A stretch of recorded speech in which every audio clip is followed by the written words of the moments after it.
ओम नमो भगवते वासुदेवाय। हरे कृष्णा। प्रेम से बोलिए प्रथम पूज्य गणेश भगवान की जय। श्री सत्यनारायण भगवान की जय। नमस्कार भक्तगण। भगवान श्री सत्यनारायण की कृपा आप सभी पर बनी रहे।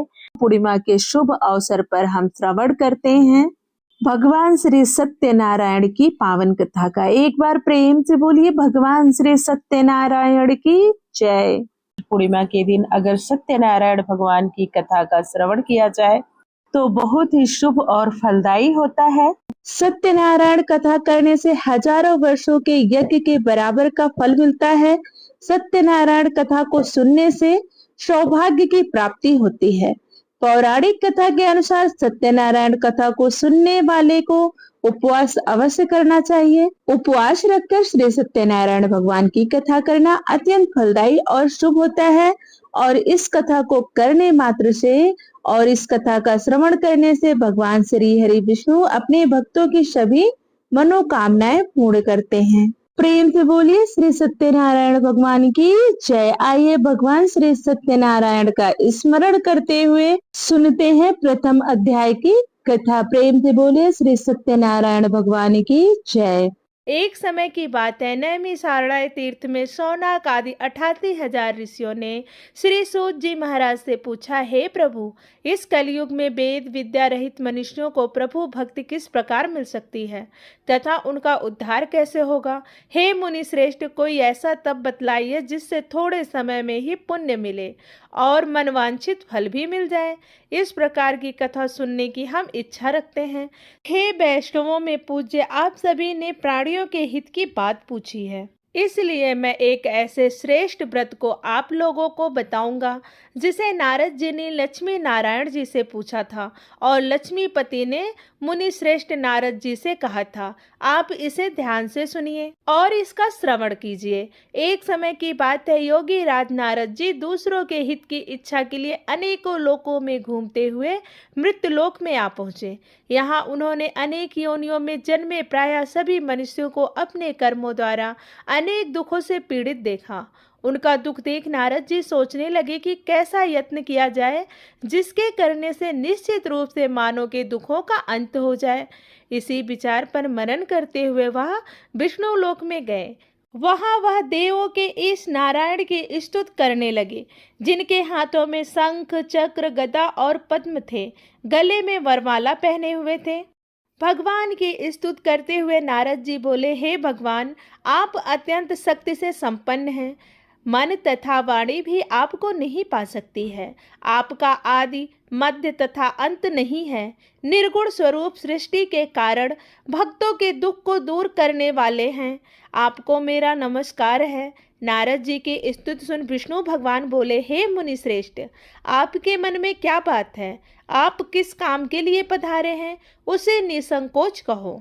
इस पर नारद मुनि बोले कि मृत्युलोक में अनेक योनियों में जन्मे मनुष्य अपने कर्मों के द्वारा अनेक दुख से दुखी हो रहे हैं। हे भगवान, आप मुझ पर दया रखते हैं तो बताइए कि वो मनुष्य थोड़े प्रयास से ही अपने दुखों से कैसे छुटकारा पा सकते हैं। नारद मुनि के मुख से यह बात सुनकर श्री हरि बोले, हे नारद, मनुष्यों की भलाई के लिए तुमने बहुत अच्छी बात पूछी है। जिसके करने से मनुष्य मोह से छूट जाता है, वह बात मैं कहता हूँ, उसे सुनो। स्वर्गलोक व मृत्युलोक दोनों लोकों में एक दुर्लभ उत्तम व्रत है जो पुण्य देने वाला है। आज प्रेमवश होकर मैं तुमसे कहता हूँ, श्री सत्यनारायण भगवान का यह व्रत अच्छी तरह विधान पूर्वक करके मनुष्य तुरंत ही यहाँ सुख भोग कर मरने पर मोक्ष को प्राप्त होता है। श्री हरि के वचन सुन नारद जी बोले कि उस व्रत का फल क्या है और उसका विधान क्या है? यह व्रत किसने किया था? इस व्रत को किस दिन करना चाहिए? सभी कुछ विस्तार पूर्वक बताइए। नारद जी की बात सुनकर श्री हरि बोले, दुख व शोक को दूर करने वाला यह सभी स्थानों पर विजय दिलाने वाला है। मानव को भक्ति व श्रद्धा के साथ शाम को श्री सत्यनारायण की पूजा धर्म परायण होकर ब्राह्मणों व बंधुओं के साथ करनी चाहिए। भक्ति भाव से नैवेद्य, केले का फल, घी, दूध और गेहूं का आटा सवाय लें। गेहूं के स्थान पर साठी का आटा, शक्कर तथा गुड़ लेकर वह सभी भक्षण योग्य पदार्थों को मिलाकर भगवान का भोग लगाएं और ब्राह्मणों सहित बंधु बांधुओं को भी भोजन कराएं। उसके बाद स्वयं भोजन करें। भजन कीर्तन के साथ भगवान की भक्ति में लीन हो जाएं। इस तरह के सत्यनारायण भगवान का यह व्रत करने पर मनुष्य की सारी इच्छाएं निश्चित रूप से पूरी होती हैं। इस कलिक काल अर्थात कलयुग में मृत्युलोक में मोक्ष का यही एक सरल उपाय बताया गया है। श्री सत्यनारायण व्रत कथा का प्रथम अध्याय संपूर्ण हुआ। प्रेम से बोलिए श्री सत्यनारायण भगवान की जय। आइए अब सुनते हैं दूसरा अध्याय। सूत जी बोले, हे ऋषियों, जिसने पहले समय में इस व्रत को किया था उनका इतिहास कहता हूँ। ध्यान से सुनो। सुंदर काशीपुरी नगरी में एक अत्यंत निर्धन ब्राह्मण रहता था। भूख प्यास से परेशान वह धरती पर घूमता रहता था। ब्राह्मणों से प्रेम करने वाले भगवान ने एक दिन ब्राह्मण का वेश धारण कर उनके पास जाकर पूछा, हे विप्र, नित्य दुखी होकर तुम पृथ्वी पर क्यों घूमते हो? दीन ब्राह्मण बोला, मैं निर्धन ब्राह्मण हूँ, भिक्षा के लिए धरती पर घूमता हूँ। हे भगवान, यदि आप इसका कोई उपाय जानते हो तो बताइए। वृद्ध ब्राह्मण कहता है कि सत्यनारायण भगवान मनवांछित फल देने वाले हैं, इसलिए तुम उनका पूजन करो। इसे करने से मनुष्य सभी दुखों से मुक्त हो जाता है। वृद्ध ब्राह्मण का रूप धारण करके आए सत्यनारायण भगवान उस निर्धन ब्राह्मण को व्रत का सारा विधान बताकर अंतर्ध्यान हो गए। ब्राह्मण मन ही मन सोचने लगा कि जिस व्रत को वृद्ध ब्राह्मण करने को कह के गया है मैं उसे जरूर करूँगा। यह निश्चय करने के बाद उसे रात में नींद नहीं आई। वह सवेरे उठकर सत्यनारायण भगवान के व्रत का निश्चय कर भिक्षा के लिए चला गया। उस दिन निर्धन ब्राह्मण को भिक्षा में बहुत धन मिला, जिससे उसने बंधु बांधुओं के साथ मिलकर श्री सत्यनारायण भगवान का व्रत संपन्न किया। भगवान सत्यनारायण का व्रत संपन्न करने के बाद वह निर्धन ब्राह्मण सभी दुखों से छूट गया और अनेक प्रकार की संपत्तियों से युक्त हो गया। इसी समय से यह ब्राह्मण हर माह इस व्रत को करने लगा। इस तरह से सत्यनारायण भगवान के व्रत को जो मनुष्य करेगा वह सभी प्रकार के पापों से छूटकर मोक्ष को प्राप्त होगा। जो मनुष्य इस व्रत को करेगा वह भी सभी दुखों से मुक्त हो जाएगा। सूत जी बोले कि इस तरह से नारद जी ने नारायण जी का कहा हुआ श्री सत्यनारायण व्रत को मैंने तुमसे कहा। हे विप्रो, मैं अब और क्या कहूँ? ऋषि बोले, हे मुनिवर, संसार में उस विप्र से सुनकर और किस किस ने इस व्रत को किया, हम सब इस व्रत को सुनना चाहते हैं। इसके लिए हमारे मन में श्रद्धा का भाव है। सूत जी बोले, हे मुनियों, जिस जिसने इस व्रत को किया वे सब सुनो। एक समय वही विप्र धन व ऐश्वर्य के अनुसार अपने बंधु बांधुओं के साथ इस व्रत को करने के लिए तैयार हुआ। उसी समय एक लकड़ी बेचने वाला बूढ़ा आदमी आया और लकड़ियां बाहर रखकर अंदर ब्राह्मण के घर में गया। प्यास से दुखी हुआ लकड़हारा उनको व्रत करते देख विप्र को नमस्कार कर पूछने लगा, आप यह क्या कर रहे हैं? तो उन्होंने बताया कि व्रत कर रहा हूँ। इसे करने से क्या फल मिलेगा, कृपया मुझे भी बताइए। ब्राह्मण ने कहा कि सब मनोकामनाओं को पूरा करने वाला यह सत्यनारायण भगवान का व्रत है। इसकी कृपा से ही मेरे घर में धन धान्य आदि की वृद्धि हुई है। विप्र से सत्यनारायण व्रत के बारे में जानकर लकड़हारा बहुत प्रसन्न हुआ। चरणामृत लेकर वह प्रसाद खाने के बाद वह अपने घर आ गया। लकड़हारे ने अपने मन में संकल्प किया कि आज लकड़ी बेचने से जो धन मिलेगा उसे से श्री सत्यनारायण भगवान का उत्तम व्रत करूंगा। मन में इस विचार को लेकर बूढ़ा आदमी सिर पर लकड़ियां रख उस नगर में बेचने गया जहां धनी लोग ज्यादा रहते थे। उस नगर में उसे अपनी लकड़ियों का दाम पहले से 4 गुना अधिक प्राप्त हुआ। बूढ़ा प्रसन्नता के साथ दाम लेकर केले, शक्कर, घी, दूध, दही और गेहूं का आटा ले और सत्यनारायण भगवान के व्रत की अन्य सामग्रियां लेकर अपने घर गया। वहां उसने अपने बंधु बांधुओं को बुलाकर विधि विधान से श्री सत्यनारायण भगवान का पूजन और व्रत किया। इस व्रत के प्रभाव से वह बूढ़ा लकड़हारा धन पुत्र आदि से युक्त होकर संसार में समस्त सुख भोग कर अंत में वैकुंठ धाम को चला गया। श्री सत्यनारायण व्रत कथा का दूसरा अध्याय संपूर्ण हुआ। प्रेम से बोलिए श्री सत्यनारायण भगवान की जय। सूत जी बोले, हे श्रेष्ठ मुनियों, अब आगे की कथा कहता हूँ। पहले समय में उल्कामुख नाम का एक बुद्धिमान राजा था। वह सत्यवक्ता और जितेंद्रिय था। प्रतिदिन देव स्थानों पर जाता और निर्धनों को धन देकर उनके कष्ट दूर करता था। उसकी पत्नी कमल के समान मुख वाली तथा सती साध्वी थी। भद्रशिला नदी के तट पर उन दोनों ने श्री सत्यनारायण भगवान का व्रत किया। उसी समय साधु नाम का एक वैश्य आया। उसके पास व्यापार करने के लिए बहुत सा धन भी था। राजा को व्रत करते हुए देख वह विनय के साथ पूछने लगा, हे राजन, भक्ति भाव से पूर्ण होकर आप यह क्या कर रहे हैं? मैं सुनने की इच्छा रखता हूँ, तो आप मुझे बताइए। तब राजा बोले, हे साधु, अपने बंधु बांधुओं के साथ पुत्र आदि की प्राप्ति करने के लिए एक महाशक्तिमान श्री सत्यनारायण भगवान का व्रत व पूजन कर रहा हूँ। राजा के वचन सुन साधु आदर से बोला, हे राजन, मुझे इस व्रत का सारा विधान कहिए। आपके कथन अनुसार मैं भी इस व्रत को करूँगा। मेरी भी संतान नहीं है और इस व्रत को करने से निश्चित रूप से मुझे भी संतान की प्राप्ति होगी। तब राजा ने व्रत का सारा विधान सुनाया। राजा से सारा व्रत विधान सुनकर व्यापार से निवृत्त हो वह अपने घर को गया और घर पहुंचकर साधु वैश्य ने अपनी पत्नी को संतान देने वाले इस व्रत का वर्णन कह सुनाया और कहा कि जब मेरी संतान होगी तब मैं इस व्रत को करूंगा। साधु ने इस तरह के वचन अपनी पत्नी लीलावती से कहे। एक दिन लीलावती पति के साथ आनंदित हो सांसारिक धर्म से प्रवृत्त होकर सत्यनारायण भगवान की कृपा से गर्भवती हो गई। 10वें महीने में उसके गर्भ से एक सुंदर कन्या ने जन्म लिया। दिनों दिन वह ऐसे बढ़ने लगी जैसे शुक्ल पक्ष का चंद्रमा बढ़ता है। माता पिता ने अपनी कन्या का नाम कलावती रखा।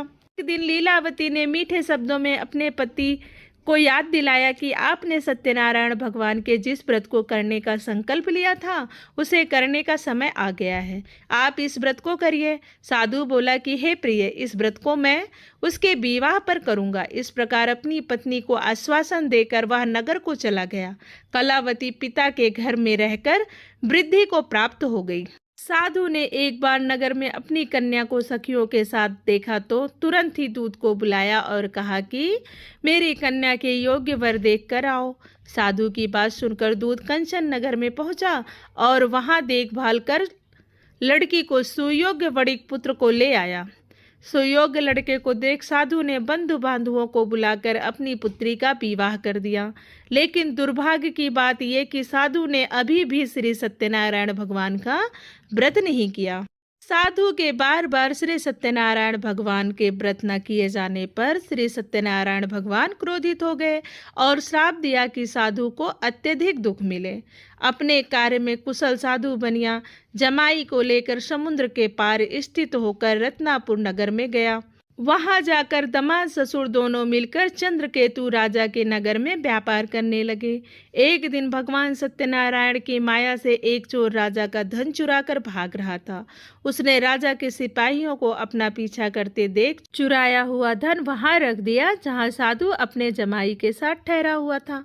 राजा के सिपाहियों ने साधु वैश्य के पास राजा का धन पड़ा देखा तो वह ससुर जमाई दोनों को बांधकर प्रसन्नता के साथ राजा के पास ले गया और कहा कि उन दोनों चोरों को हम पकड़ कर लाए हैं, आप आगे की कार्यवाही करने की हमें आज्ञा दें। राजा की आज्ञा से उन दोनों को कठिन कारावास में डाल दिया गया और उनका सारा धन भी उनसे छीन लिया गया। श्री सत्यनारायण भगवान से श्राप से साधु की पत्नी भी बहुत दुखी हुई। घर में जो धन रखा था उसे चोर चुरा ले गए। शारीरिक तथा मानसिक पीड़ा व भूख प्यास से अति दुखी हो अन्न की चिंता में कलावती ब्राह्मण के घर गई। वहां उसने श्री सत्यनारायण भगवान का व्रत होते देखा, फिर कथा भी सुनी। वह प्रसाद ग्रहण कर वह रात को घर वापिस आई। माता के कलावती से पूछा कि हे पुत्री, तुम अब तक कहाँ थी? तेरे मन में क्या है? कलावती ने अपनी माता से कहा, हे माता, मैंने एक ब्राह्मण के घर में श्री सत्यनारायण भगवान का व्रत देखा। कन्या के वचन सुन लीलावती भगवान के पूजन की तैयारी करने लगी। लीलावती ने परिवार व बंधुओं सहित सत्यनारायण भगवान का पूजन किया और उसने वर मांगा कि मेरे पति तथा जमाई शीघ्र घर आ जाएं। साथ ही यह भी प्रार्थना की कि हम सबका अपराध आप क्षमा करें।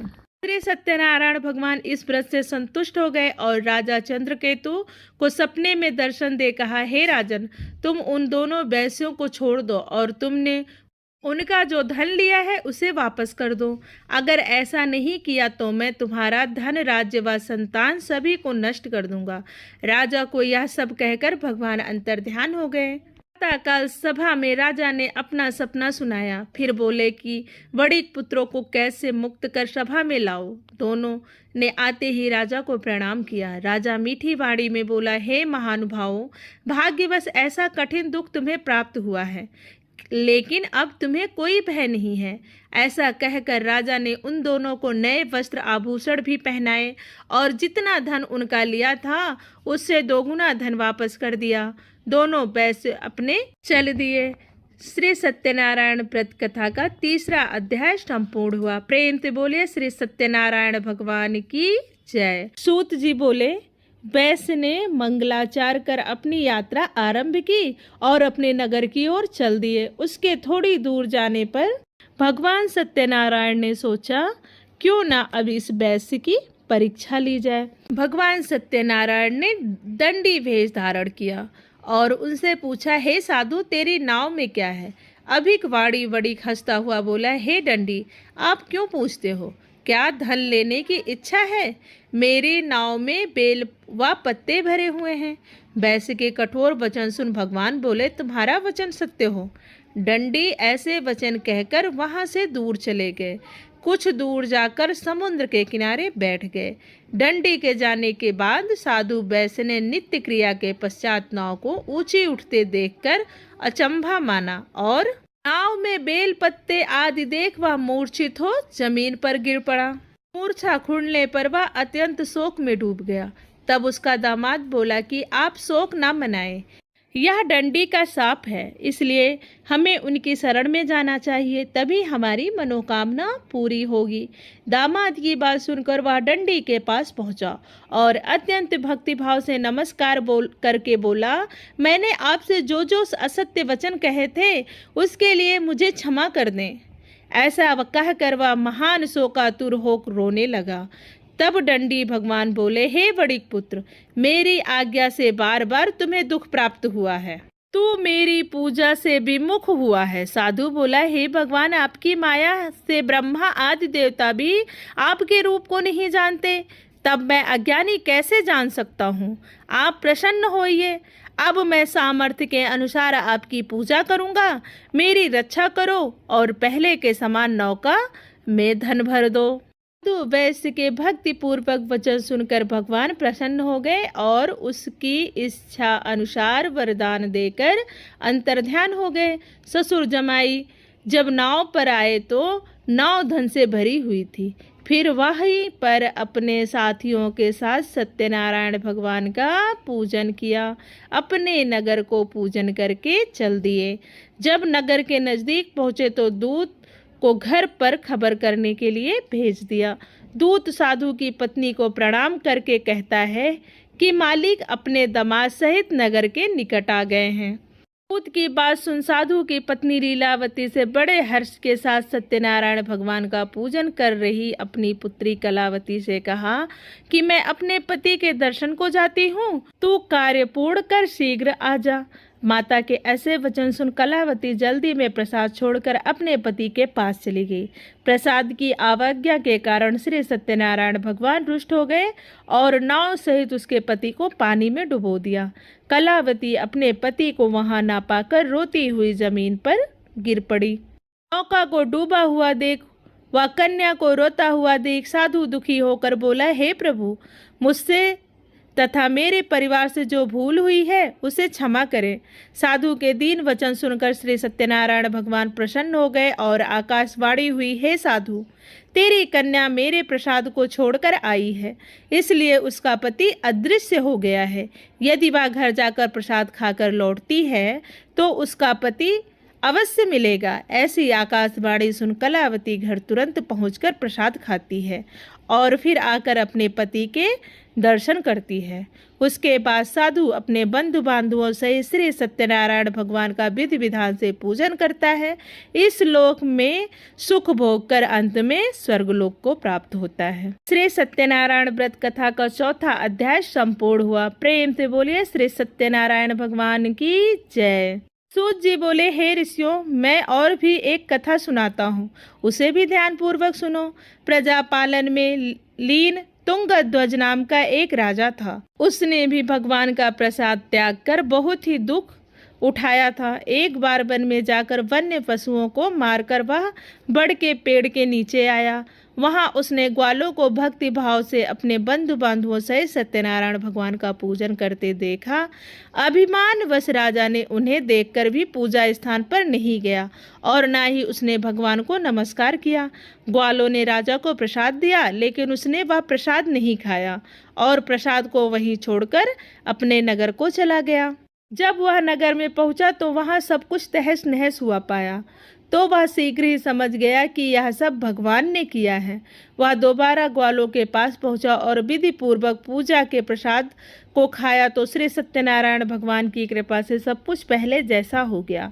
दीर्घ काल तक सुख भोगने के बाद मरणों उपरांत उसे स्वर्गलोक की प्राप्ति हुई। तो मनुष्य इस परम दुर्लभ व्रत को करेगा तो भगवान सत्यनारायण की अनुकंपा से उसे धन धान्य की प्राप्ति होगी। निर्धन धनी हो जाता है और भय मुक्त हो जीवन जीता है। संतानहीन मनुष्य को संतान सुख मिलता है और सारे मनोरथ पूर्ण होने पर मानव अनंत काल में बैकुंठ धाम को जाता है। सूत जी बोले, जिन्होंने पहले इस व्रत को किया है, अब उनके दूसरे जन्म की कथा कहता हूँ। वृद्ध सतानंद ब्राह्मण ने सुदामा का जन्म लेकर मोक्ष की प्राप्ति की। लकड़हारे ने अगले जन्म में निषाद बनकर मोक्ष प्राप्त किया। उल्का मुख नाम का राजा दशरथ होकर बैकुंठ को गए। साधु नाम के वैश्य ने मोरत ध्वज बनकर अपने पुत्र को आरे से चीरकर मोक्ष पाया। महाराज त्वंगध्वज ने स्वयंभू होकर भगवान में अभियुक्त हो कर्म कर मोक्ष पाया। 5वां अध्याय संपूर्ण हुआ। प्रेम से बोलिए श्री सत्यनारायण भगवान की जय। भगवान श्री हरि विष्णु की जय। लक्ष्मी माता की जय। आज श्रवण किया हमने श्री सत्यनारायण भगवान की पावन कथा का। अगर आपको कथा अच्छी लगी हो तो प्लीज वीडियो को लाइक कीजिए, शेयर कीजिए और चैनल को जरूर सब्सक्राइब कर लीजिए ताकि सभी व्रत त्योहारों की कथा आपको आसानी से मिल सके।